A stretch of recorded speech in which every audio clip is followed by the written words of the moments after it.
And that, my friends, is the power of editing, as this is what it really looked like while I was drinking my pre-workout in my kitchen by myself. But we're in the gym today for some squats and deadlifts. This was a 2-a-day, so I came later on tonight to hit some high volume legs, but the main focus here was just do squats and deads. And what you see me doing is an overhead banded squat, which is something that I picked up from Mark Bell and Silent Mike's channel, Super Training 06. They've been posting a ton of great content, doing some interviews with a lot of great people.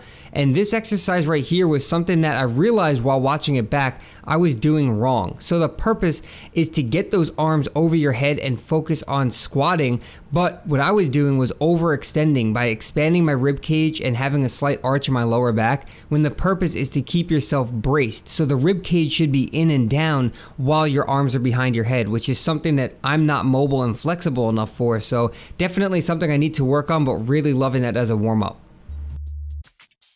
Alright, so we're kicking it off with some warm-up sets on the squats, and notice what I'm doing here. What I'll do is I'll play it in slow motion for you so you can see the 5 steps I'm doing. I'm drawing my ribs down right there, taking a really deep breath right now to inflate my obliques, bend the bar, twist your feet into the floor and sit back. And that's how I'm squatting now. This is something, like I mentioned, I picked up from the Super Training 06 YouTube channel. Mark Bell and Silent Mike have been doing an amazing job at giving out informative content and having some special guests on there. And these are the 5 steps to a bigger squat with Chris Duffin. So if you missed that video, it's called How to Squat with Chris Duffin on the Super Training YouTube channel. And the 5 cues that he gives are draw your ribs down, inflate your obliques, bend the bar, twist your feet into the floor and sit back. And notice how there was no knees out cue, because if you follow these steps, your knees should just follow. So it was something that I was thinking about. Maybe I was overthinking it a little bit, and you could see in some of my sets I tend to over exaggerate it, but that was just because it was the first time I was experimenting with it and I wanted to make sure I got each step down. So really this will become something that's seamless over time if you keep practicing it, but I have to say my squat looked much better by utilizing these steps. Alright, so next up is the deadlift, and before I went into the gym today, I spent about a half hour doing mobility and foam rolling in my office while watching YouTube videos on the squat and deadlift. And the reason I do this is because I believe everyone has some type of value, because we all have different techniques, different experiences with these lifts, and we can agree that there's a right and wrong way to do things. Like if I said my hip should be really far back and my body should be away from the bar, that would be incorrect. But everyone has a different setup. People have different cues that can help you out. So that's what I was looking for today, and I was extremely pleased with how these deadlifts look. If we take a look back at just a week ago, this is what my starting position looked like on the right. Now granted, I was using a little bit more weight. Look at my upper back rounding, my lower back rounding before I even pulled the weight off the ground. So today's session was much better. It was much cleaner. I was able to pull myself into position and really focus on getting tight before ripping that weight off the ground.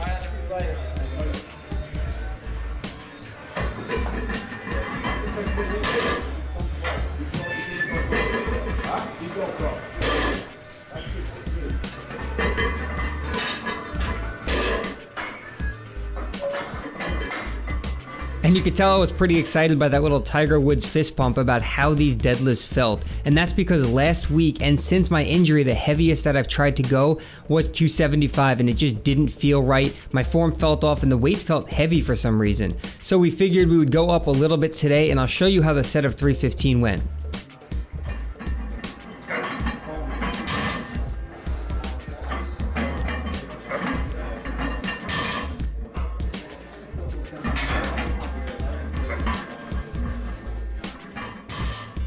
So that went much better as expected as well. So we did a top end set here of 335, which is something I thought would take me a long time to work up to, but I'll let you watch this last set and then we'll come back later for session 2 in the gym.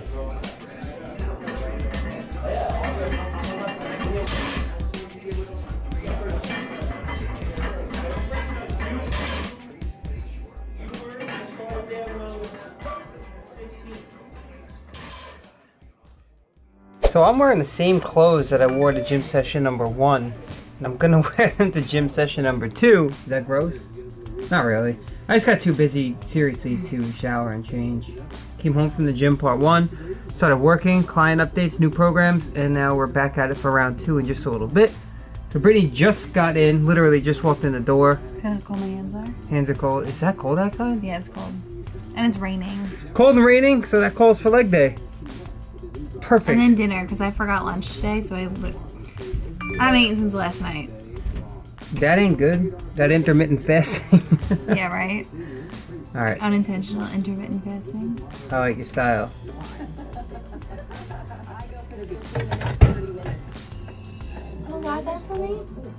Thank you. Welcome. Warhead sour, what are they called? Chewy cubes. They're just not very sour. And I was hoping for something extremely sour, so not even as sour as Sour Patch Kids, but I think They're really I wouldn't good. say better. I guess it's different. They're completely different textured. Let's show them what they look like here. So you guys can see in the light. That's what they look like. I don't know if that's focused.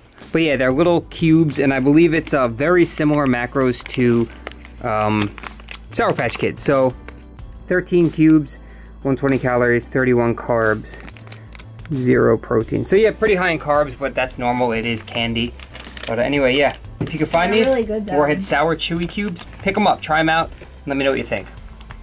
Alright, so after some Sour Chewy Cubes, we're back at it again for leg day part 2, starting out here with some kettlebell swings to get my body warmed up yet again for another leg session. So going higher volume with this one, kicking it off with some hack squat or horizontal leg press, whatever you want to call it. But before I start the commentary, I want to give a quick shout out to Brittany for going live on Brit's Corner on FusaroFitness.com. So if you check the upper right corner of the website, it says Brit's Corner. She got her About Me page all written up and also posted her first blog post on Monday. So really proud of her. She's been putting a lot of time and effort into really trying to make a name for herself. You know, she's active on Instagram and Twitter, here on my YouTube videos, writing the blog posts. So a little bit out of time each day to take that one step closer to leaving her job and coming to work with me and making a name for herself. So we've been putting a lot of time in behind the scenes. It's hard when you're very limited on time, especially since she's working that 9 to 6 job, but we're going to make it happen. When you're passionate about something, you find a way, and you know, things get tough, and I tell people this all the time. Everyone says they want to do what they love, but oftentimes they're not able to. Maybe they're at a job where they just can't get up, walk out, and leave and pursue their passion because they have a family to support, or they have kids, or you know, they're trying to buy a house. And we're in that same situation right now where we're saving for a wedding, which is less than 7 months away.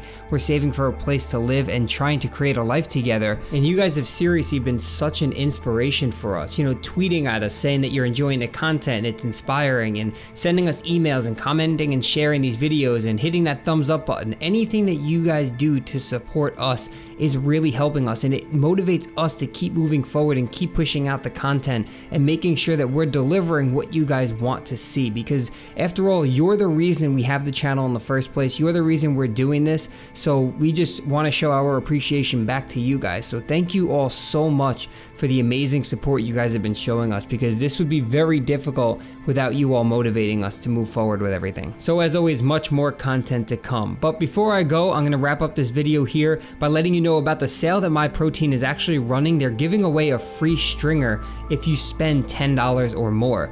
So you guys know the MyProtein links in the description box below directly support me, and you can save money by either using my code or the codes that they have on the website. So the first 2 links, depending on if you're in the US or the UK, in the description box of this video will take you to the MyProtein website using my link, and then from there you can go ahead and order whatever you like. And if you want the free stringer, add it to your cart and type in the coupon code free stringer, and it will take 20 bucks off. So you'll get the stringer free if you spend $10 or more, or you can use some of the other codes on there to save on whey protein and whatnot. But just be sure to use the link in the description box, as that directly supports me, and I really appreciate that, guys. So thanks as always for watching the video. I hope you enjoyed. In case you missed the previous video, it's playing right there on the screen. You can go ahead and click it to open it up in a new window. If you'd like to apply for online coaching or sign up to the VIP list, go ahead and click right there on the screen, and don't forget to subscribe before you go. Thanks again, guys, and we'll catch you all in the next video.